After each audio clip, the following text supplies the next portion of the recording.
વિદ્યાર્થી મિત્રો, ધોરણ 12 વિષય સેકન્ડરી પ્રેક્ટિસ એટલે કે સેક્શન બી વિભાગ બી જાણે સમજીએ આપણે, જેની અંદર પ્રકરણ નંબર 1 છે શેર બહાર પાડવા. હવે આની અંદર ખાસ બાબત એ ધ્યાન રાખવાની છે કે જનરલ વિકલ્પો સિવાય આ પ્રકરણ 11 માર્ક્સની પરીક્ષામાં પૂછાય છે અને જનરલ વિકલ્પો સાથે તમને 15 ગુણનું બોર્ડની પરીક્ષામાં પૂછાતું હોય છે. એટલે પરીક્ષા માટે સૌથી મહત્વનું આ પ્રકરણ છે જેનો ખાસ અભ્યાસ કરવો જરૂરી છે. તો અગાઉ પણ આપણે વિડીયો મૂકેલો છે જેમાં વધારે પ્રશ્નો મૂકેલા હતા, પણ એમાંથી ટૂંકમાં કુલ 1 થી 20 પ્રશ્નો અહીંયા મૂકેલા છે જે ખૂબ જ મહત્વના છે. તો તમે સારી રીતે તૈયારી કરશો. તો ચાલો હવે આપણે જોઈએ છીએ પ્રકરણ 1 શેર બહાર પાડવાના MCQ પ્રશ્નો. સૌથી પહેલો પ્રશ્ન જો, શેરની કેવી વહેંચણી શરૂઆતથી જ રદબાતલ છે? અનિયમિત, ગેરકાયદેસર, જાહેર ભરણા પહેલાની અને ખાનગી ધોરણે. સાચો જવાબ છે શેરની ગેરકાયદેસર વહેંચણી શરૂઆતથી જ રદબદલ છે. નેક્સ્ટ ક્વેશ્ચન જુઓ, શેરના 2 હપ્તા વચ્ચેનો સમયગાળો ઓછામાં ઓછો કેટલા માસનો હોવો જોઈએ? શેરના 2 હપ્તા વચ્ચેની વાત કરી છે. સમયગાળો 4 માસ, 2 માસ, 3 માસ કે પછી 1 માસ? તો ખાસ ધ્યાન રાખજો, બોર્ડની પરીક્ષામાં ખૂબ જ મહત્વનો પ્રશ્ન છે. તો શેરના 2 હપ્તા વચ્ચેનો સમયગાળો ઓછામાં ઓછો 1 માસનો હોવો જોઈએ. પ્રશ્ન 3, હકના શેર એટલે શું? કોને કહેવામાં આવે છે હકના શેર? કર્મચારીઓને વહેંચણીપાત્ર શેર, સ્થાપકોને વહેંચણીપાત્ર શેર, વર્તમાન શેરહોલ્ડરને વહેંચણીપાત્ર શેર, અવેજ વગરના વહેંચણીપાત્ર શેર. એટલે હકના શેર એટલે આમાંથી કયો વિકલ્પ આવશે? જોઈ શકો છો. વર્તમાન શેરહોલ્ડરને વહેંચણીપાત્ર શેર આપવા તેને હકના શેર કહેવામાં આવે છે. નેક્સ્ટ ક્વેશ્ચન, શેર હોલ્ડર પોતાના શેર પ્રમાણપત્ર કંપનીને પરત કરે તેને શું કહે છે? શેરની પુનઃ ખરીદી, શેરની સોંપણી, શેરના ભાગ પાડવા, વેચાણની દરખાસ્ત. તો સાચો જવાબ છે જ્યારે શેર હોલ્ડર પોતાના શેર પ્રમાણપત્ર કંપનીને પરત કરે છે ત્યારે તેને શેર સોંપણી તરીકે ઓળખવામાં આવે છે, એટલે કે વિકલ્પ બી. ક્વેશ્ચન નંબર 5, ત્યાગપત્ર શેની સાથે સંકળાયેલ છે? શેર જપ્તી, સ્થાપકોના રાજીનામા, હકના શેર, અરજીના નાણાં પરત કરવા. હકના શેર ત્યાગપત્ર સાથે સંકળાયેલ છે, ખાસ ધ્યાન રાખશો, એટલે કે વિકલ્પ સી સાચો આન્સર છે. નેક્સ્ટ MCQ જુઓ, નીચેના પૈકી કયા પ્રકારનું ખાતું શેડ્યુલ્ડ બેંકમાં ખાતું ખોલાવ્યા વગર શેર વહેંચણી કરવામાં આવે તેને અનિયમિત શેર વહેંચણી કરવામાં આવે છે? બચત ખાતું, આસવા ખાતું, ચાલુ ખાતું, એસ્ક્રો ખાતું. એ શેડ્યુલ બેંકની વાત કરી છે એટલે ખાસ ધ્યાન રાખજો. તમને ખ્યાલ આવી ગયો છે. સાચો જવાબ છે વિકલ્પ ડી, એસ્ક્રો ખાતું.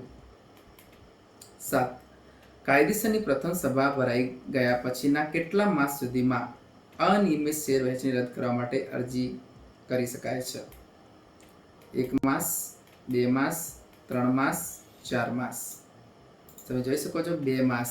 ધ્યાન રાખજો, 2 હપ્તા વચ્ચેનો સમયગાળો હોય તો 1 માસ, અને પ્રથમ સભા ભરાઈ ગયા પછી જો તમારે અનિયમિત શેરવહેંચણી રદ કરાવી હોય તો અરજી કરવાનો સમયગાળો 2 માસનો છે. અહીંયા ભૂલ ના થાય, ખાસ ધ્યાન રાખશો.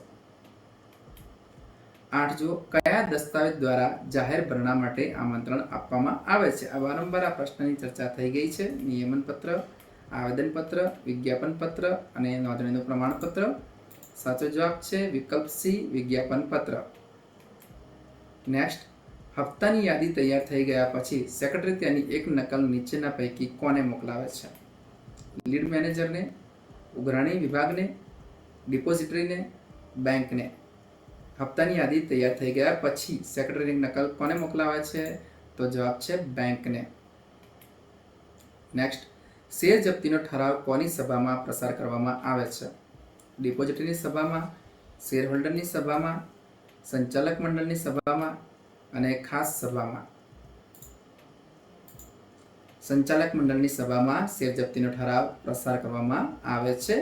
વિકલ્પ સી સાચો આન્સર છે. નેક્સ્ટ જુઓ, શેર વહેંચણી પરના નિયંત્રણો કે જોગવાઈઓનો અમલ કર્યા સિવાય નિયમોનો ભંગ કરીને જે શેર વહેંચણી કરવામાં આવે તો તે શું કહેવાય? જ્યારે નિયમનો ભંગ કરવામાં આવે ત્યારે તેને નિયમિત શેર વહેંચણી, ગેરકાયદેસર શેર વહેંચણી, અનિયમિત શેર વહેંચણી, કાયદેસર શેર વહેંચણી. તો સાચો જવાબ છે અનિયમિત શેર વહેંચણી. જ્યારે કંપનીનો સભ્ય સ્વેચ્છાએ પોતાના શેર કંપનીને પરત કરે અને પોતાના સભ્યપદનો હક જતો કરે એટલે શેર જપ્તી, શેર સોંપણી, શેર ફેરબદલી, શેર વહેંચણી.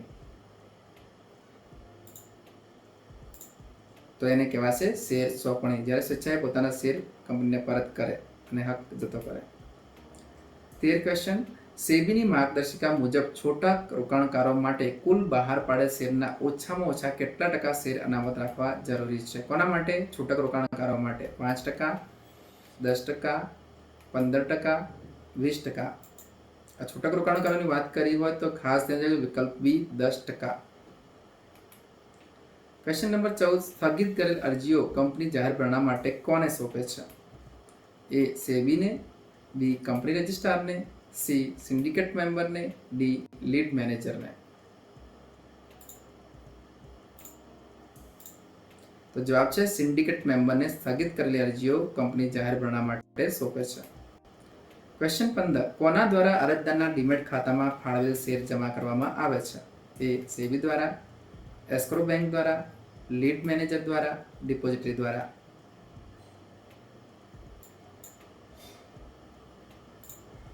તો જવાબ છે વિકલ્પ ડી ડિપોઝિટરી દ્વારા.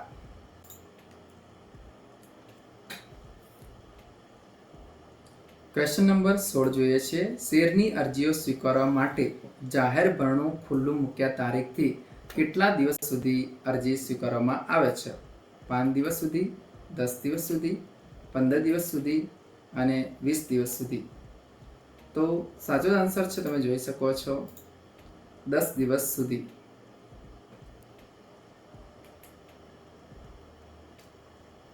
ક્વેશ્ચન નંબર 16 જુઓ, શેરની અરજીઓ સ્વીકારવા માટે જાહેર ભરણું ખુલ્લું મૂક્યા તારીખથી કેટલા દિવસ સુધી અરજી સ્વીકારવામાં આવે છે?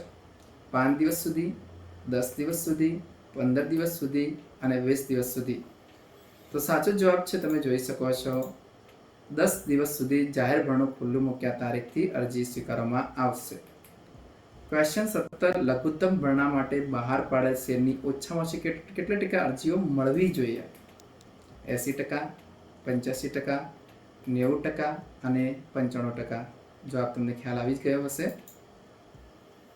જવાબ છે વિકલ્પ સી 90%. ક્વેશ્ચન નંબર 18, બહાર પાડેલ શેરની દાર્શનિક કિંમતના, દાર્શનિક એટલે કે એમઆરપી, ઓછામાં ઓછા કેટલા ટકા રકમ શેર અરજી સાથે મંગાવેલ હોવી જોઈએ? 5%, 10%, 12% અને 15%. સાચો આન્સર છે 5% રકમ દાર્શનિક કિંમતના ઓછામાં ઓછા શેર સાથે મંગાવવી જોઈએ.